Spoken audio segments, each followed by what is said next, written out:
مهاجرت مهنتی این کاتگوری این پروسس گلوبالی است. من گفتم رقم‌های پر سال پیش 241 میلیون انسان در جهان در حرکت است. بار یگان دولت نیست. ما میخوایم در دولت کار کنیم. چی؟ رحمان گوناگو، عبیدالله گوناگو. نه. قریب 1 میلیون تاجیک که در روسیه زندگی میکنند به عنوان مهاجر و کار میکنند.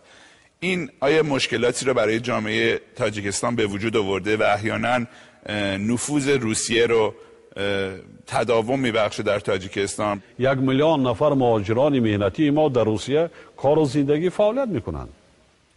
بله همینطور است. دیگر به منطقه به کجا روند؟ و با این کار هم کمک به اقتصادیات تاجیکستان است، هم به عائله های خودشان.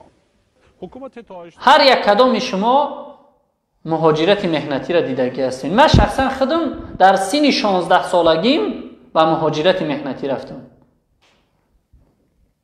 و تا امروز حیات ما در 29 رفت. تا امروز من ترک مهاجرت نکردم. باوری دارم بدن از شهروندای تاجیکستان که رفتن مثلا در روسیه فرزند به دنیا آوردن، امروز فرزند او در همون مهاجرت مهنتی 1 ماه 2 ماه در وطن باقی مونده در مهاجرت مهنتی به وایه رسیدن به فرهنگ دیگر مردم و در اونجا باز کار و فعالیت میکنن و مکتب میخونن. در دوام تنها حکومتداری رحمانوف. پس از این چیز ما برای شما میگم که رحمانوف حیات ما و شما را پر از بدبختی ساختگی است. در جوانی ما و شما تارت شکستگی است اگر بدم بشوه گفتگی. حیات ما و شما را سوزاندگی است رحمانوف. و ما و شما با خاموشی ما برای او شانس میتیم که بازم از این ده بیشتر بکنه.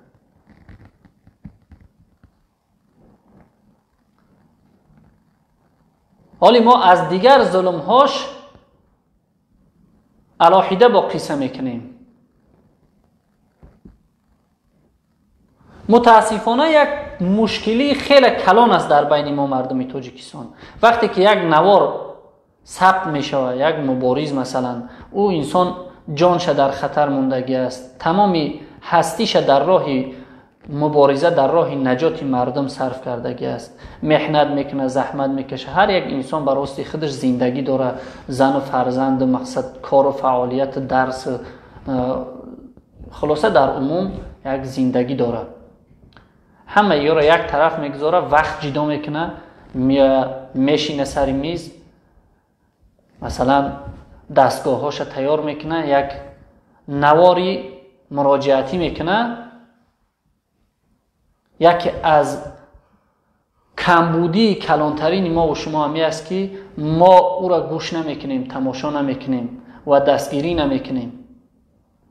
نمیخواهیم الکه کو این قلبهای ما نمیخواه که یگان چیز تماشا بکنیم.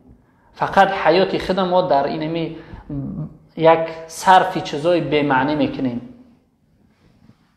و اینمی چیز سبب میشود که ما از تمامی چیز بیخبریم، تجاوز میشیم، بیخبریم، ناموس مونده دست درازی میکنن، بیخبریم، حق ما پایمال میشه، بیخبریم، حق ما را میگیرن، بیخبریم، کارخانه ها را در تاجیکستان فلج میکنن، بیخبریم، صاحب کارا را مالکیت چون میکشن میگیرن، بیخبریم. حیاتمون میگذره بیرون از وطن بازم بیخبریم. برای چی امروز شما فکر نمیکنین که ما 27 سال است که بیرون از وطن میگردیم؟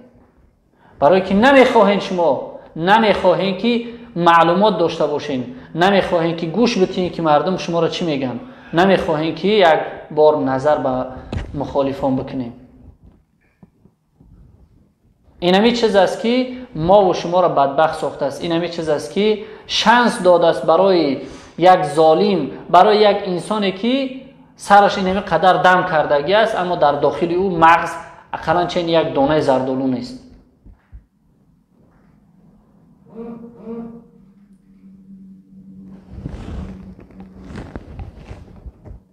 و همه چیز سبب تمامی بدبختی های ما و شما است. بیاین از این به بعد ای مردم تاجیکستان همگی مبارز باشین. مردم ترکیه را ببینین، یک شب که یک تبادلاتی غیر مردمی شد، مردم چقدر به میدان ها ریختن، گفتن ما نمیگذاریم که این خود بیقانونی در وطن ما بشود. بعضنش خچه در همون گذرگاه تنکا با پشت پرتاف گفت که با بالای ما بگذر بعد بیقانونی بکه در وطنی ما و شما را همین کار کرده میتونیم، فقط زنده بدن در کار، زنده در قطار مرده ها نه، زنده بدن در کار، زنده به مفهوم اون که از حقوق خود، از حقوق دیگر شهروندای وطن دفاع باید بکنی. از بیقانونی ها باید که مثلا در مبارزه باشی. امروز من حیران میشم وقتی که یک سطری، یک دختری مسلمان، یک شهروندی تاجیکستان کشیده میشود، دیگر کسایی که سطر به بر نمیکنن اونها یه چیز برای خودشون روا میدونن، شاید خوشحال بشوند، در حالی که ما در اروپا، من شخصا خودم در آلمانی که حالی اروپا بگیم خیلی کلان است، در آلمان یکی از دولت‌های اروپایی، از تاجیکستان من خریستیان هم دیدم، از تاجیکستان من یهودی هم دیدم، اتئیست هم دیدم، مسلمان هم دیدم. همه از جور ظلم رحمانوف مهاجر شدگی اومدگی خچون گریزه سپاریدگی است. آینه بالای همه ظلم میکرد از رحمانوف کو. پس برای چی میگذارین که یک دیگر شما را مثلا یک گرگ بیای به کفانه بخوره؟ صحبتم خیلی طولانی شد، معذرت میخوام.